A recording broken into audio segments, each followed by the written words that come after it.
Reload. দেখছেন 10 column হয়েছে, আসছে। এটা কিন্তু এখন সবার উপরে চলে আসছে। এটা মনে হচ্ছে যে সবগুলো রিলোড। এই যে দেখুন প্রত্যেকটা কলামকে সে কিন্তু ডিভাইড করছে একটি বর্ডার দ্বারা। আসসালামু আলাইকুম ডিয়ার ভিউয়ার, সফটওয়্যারে আপনাকে স্বাগতম। এই ভিডিওতে আমরা কলাম প্রপার্টি এর ইউজ দেখব। তো চলুন শুরু করা যাক।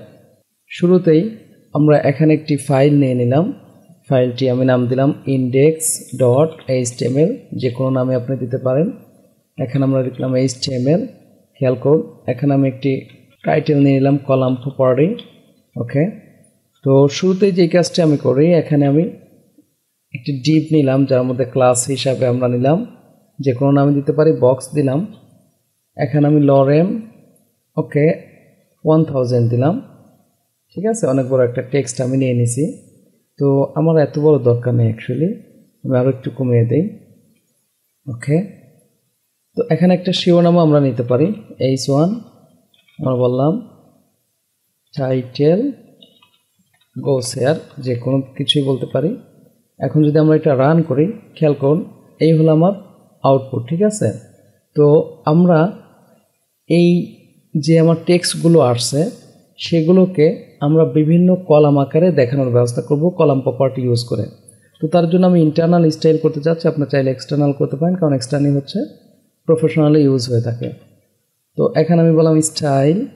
ওকে, তো আমি শুরুতেই মূলত আমার যেই টেক্সটগুলো আছে এইগুলোকে আমি কলাম আকারে করতে চাচ্ছি। তাহলে আমরা বলবো ডট বক্স।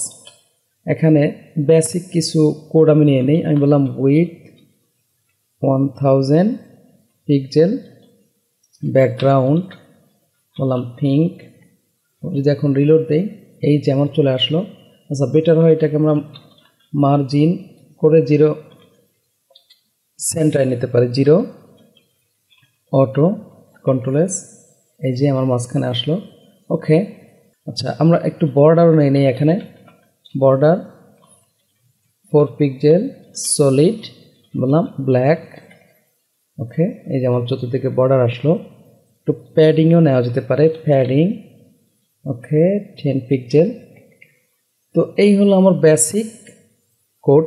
এখন আমরা চাচ্ছি এই যে আমার টেক্সটগুলো আছে এইগুলো আমাদের মতো করে, এখন তো আছে 1 কলাম, আমরা চাচ্ছি 2 কলাম 3 কলাম, যে কলাম আমার পছন্দ সেই কলাম আমরা এখানে দিয়ে দেবো। তার জন্য আমরা ইউজ করব কলাম কাউন্ট।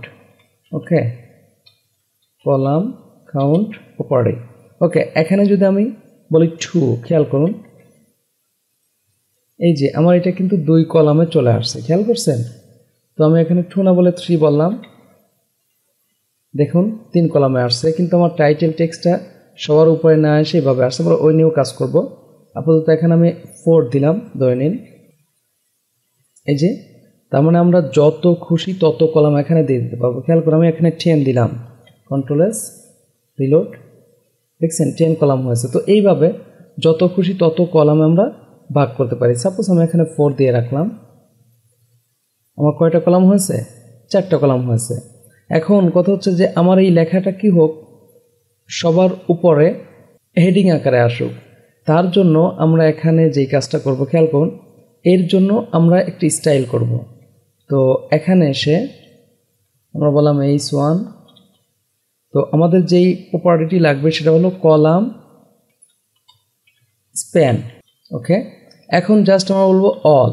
খেয়াল করুন আসছে, এটা কিন্তু এখন সবার উপরে চলে আসছে। এটা মনে হচ্ছে যে সবগুলো টাইটেল। তো আমরা চাইলে এটাকে মাঝখানেও নিয়ে আসতে পারি। তার জন্য তো আমরা জানি যে টেক্সট অ্যালাইন প্রপার্টি আমাদের ইউজ হয়। টেক্সট অ্যালাইন আমরা কি বলবো, সেন্টার। এই যে দেখুন মাঝখানে চলে আসছে। ওকে, এই প্রপার্টিগুলোর ক্ষেত্রে আমরা, আচ্ছা খেয়াল করুন তো আমি এই 10 পিক্সেল বাদ দিলে কি হয়, খেয়াল করছেন এই যে 2 সাইডে কিন্তু লেগে আছে, তাই আমরা এটা দিয়ে দিলে কি হলো, চতুর্দিকে অর্থাৎ এই বর্ডারের ক্ষেত্রে আমাদের প্যাডিংটা পেল। কিন্তু আমরা এখন চাচ্ছি যে প্রত্যেকটা এর ক্ষেত্রে একটা করে বর্ডার আসুক। তার জন্য আমরা ইউজ করব, খেয়াল করুন এখানে আরও একটি প্রপার্টি ইউজ হবে, কলাম রুল। আমরা এখানে বলবো যে কোনো সংখ্যায় দিয়ে দিতে পারি। আমরা বললাম 5 পিক্সেল সলিড, ধরে নিন আমি ব্লুই বললাম, কন্ট্রোল এস, রিলোড। এই যে দেখুন প্রত্যেকটা কলামকে সে কিন্তু ডিভাইড করছে একটি বর্ডার দ্বারা, কারণ এটা তো বর্ডারের কলাম, চতুর্দিকে কলাম হওয়ার কথা না, ঠিক আছে। তো এখন এই লেখাগুলো কিন্তু অনেকটা কাছে লেগে আছে, তো সেক্ষেত্রেও আমরা কলামের মধ্যে গ্যাপ নিতে পারি, তার জন্য আমরা বলবো কলাম গ্যাপ। ওকে, আমরা এখানে বললাম 10 পিক্সেল বললাম, খেয়াল করুন এই যে কলামগুলোর গ্যাপ আমরা খুব একটা ভালো করে বুঝছি না, একটু বাড়িয়ে দেই।